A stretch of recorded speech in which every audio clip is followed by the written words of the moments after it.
Hello, ladies and gentlemen. This is my run of Night 1 in this new Anom Arbitration that they just released for 3.8 using a 6-cost Herta team. Now, this is a very fine-tuned run. There's a couple of RNG that you have to go through. This is the first one. Tribbie needs to get hit by that horse to trigger DDD, which, there you go. If you don't do that, you're gonna have to reset. However, I have to give a disclaimer here. Tribbie is using S1 DDD. If you have S2 DDD, there's a lot less RNG needed for this fight, but for my purposes of just having one copy, I had to do a lot of resets just to get that RNG right. Now, here we go, that's... yeah. So I'm just gonna build up to 4 stacks. Not gonna use Herta's ult just yet. I am using Tribbie E1, so having more targets when I use Herta's ult is the obvious move here. There you go. Now here's the other RNG point that you have to worry about. Serval needs to get her ult, or Tribbie needs to activate DDD, because you can see that Hyacine is just 1 speed off. If you actually have 214 speed, or again, is S2 DDD, you don't have to worry about Serval getting ult, but again, I have S1, so I had to do this. And I was missing 1 speed on relics. There we go. We had to do that just so that fish he just spawned didn't get a invincibility shield, and he had lower HP, but yeah, there you go. This is actually very bad luck. You don't want Ika to get targeted too much because he actually dies pretty easily here. There you go, see? That was kind of a misplay, not gonna lie. Ideally, you actually want to save Hyacine's ult here for maximum ult uptime, or if you feel like your Ika's gonna die because of the fish mechanics. There we go, Serval with... again, this Serval has a Passkey setup with Windset. I actually farmed Windset just so that I could do this run. Yeah, I sacrificed way too much already just for this run to work. Because Serval is actually kinda good here. She spams skills, so she fulfills the mechanic, and she has a 1-turn ult when there's 5 enemies. And she's also a really fast breaker. You can see that's gonna be relevant in a second here. But yeah. I guess an alternative for this would be just using Anoxa instead of Serval. The stack building should be better, but the thing is, this is Tribbie E1, and if you don't have Tribbie E1, that's probably gonna suck. There you go.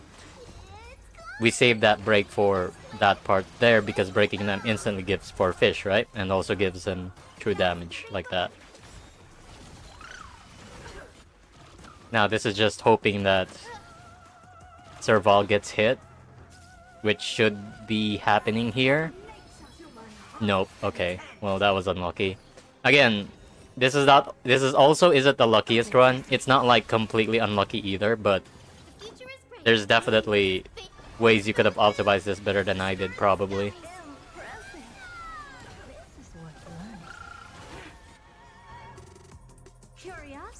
There we go, this is gonna hit really hard.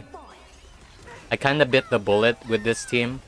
You're gonna see that I had like, I don't know, 20 AV left.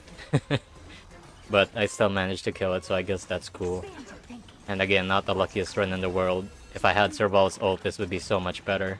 Like, the enemy would have died a few action value. Like there. That's an inefficiency. Does he die here? Oh yeah, it does. Okay, that's good. So yeah, that was a threshold that was very bad. Again, if you have S5 DDD, this is a lot more comfortable to run.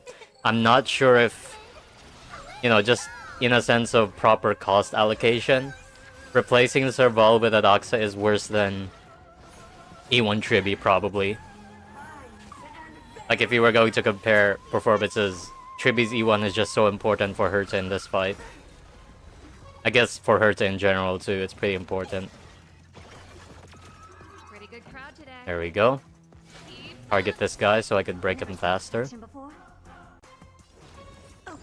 This fight if this fight didn't have a million HP, I would actually find it really fun. But it's such a slog, you know? That most of the time I don't find this enjoyable, even though I love min-maxing this mechanic right here. The HP is so high, I just don't have fun with it. There we go. 3. Wait for Serval. Hopefully, I mean, if Serval gets targeted, that would be for the better, but no. Ika dies here, I think, unfortunately. Ika dying isn't like a all-around negative though. That was a mistake. I should have waited for the other fish to spawn so I could get my one-turn ults going. Because how Serval works is, if there's 5 targets, she gets her one-turn ult. Because 5 enemies have shock. In this case, there's only 4 enemies that have shock right now, so that was just a bad move. There, Ika died. And now I'm actually very vulnerable here. I was kind of scared. Thankfully, the ult gets activated. Nope. Okay, this is really sketchy now. I started to sweat like I was gonna get another reset, and that was just not on the table for me, man. Thankfully, we got that out of the way. Okay. Kind of a waste of an advance there, but we made it to cycle 2 with more than 66% done, which is ideal. There we go. Ready to lose yourself?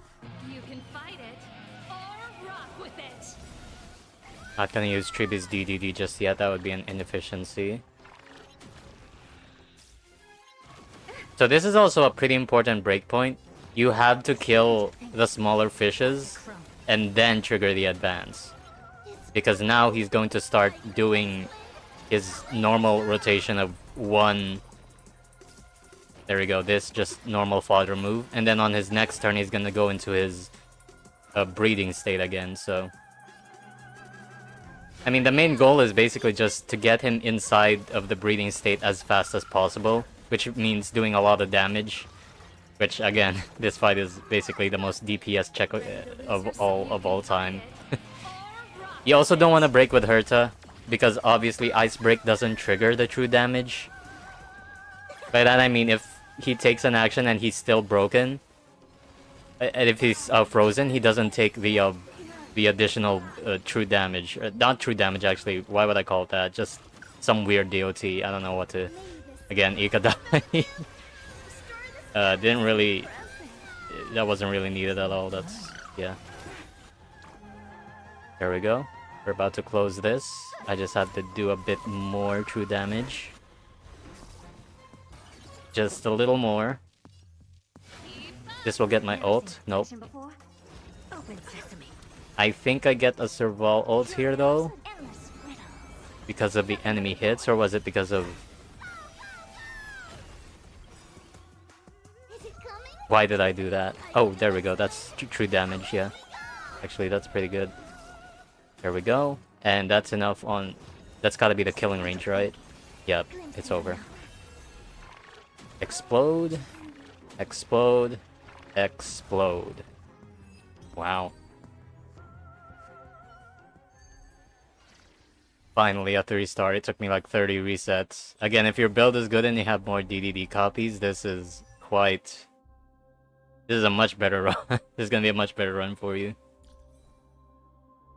I actually used an attack orb because it had better substats, and it ended up hitting, and it ended up clearing. Again, if your Hyacine has 214 speed, or if you have DDD, it's you don't have to worry about RNG as much. But yeah, there you go. S1 DDD Tribbie sub DPS kinda. There you go. And Serval, 154 speed with this chopped setup. Anyway, I hope you guys found that run useful, and yeah, happy holidays, by the way. I'll see you guys in my next stream, which involves the drip marketing. Yeah, I'm also doing giveaways on my Discord, so Like, share, do the augment stuff, and I'll see you later. Bye.